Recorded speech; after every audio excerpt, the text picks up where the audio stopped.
बरगढ़ विकास मेला अव्यवस्था आईन मंत्री उपस्थिति में अधा सभार उठीगले महिला आउ एहाकु नहीं अधिकारी तागिद कले बरगढ़ सांसद प्रदीप पुरोहित और अताबिरा विधायक निहार महानंद।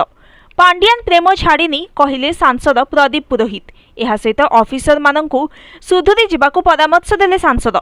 आज बरगढ़ में बीजेपी सरकार 100तम पूर्ति अवसर में आयोजित जिला स्तरीय कार्यक्रम में अबकारी आईन एवं पूर्त विभाग मंत्री पृथ्वीराज हरिचंदन सामिल होते।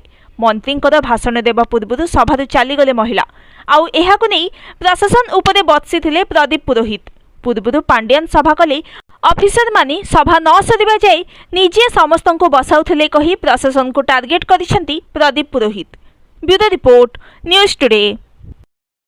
मुख्यमंत्री भाषण दे नथिले पूरा चेयर खाली हे गला आपण कहले कि अधिकारी मानकर पांड्यान प्रेम चाहिनी।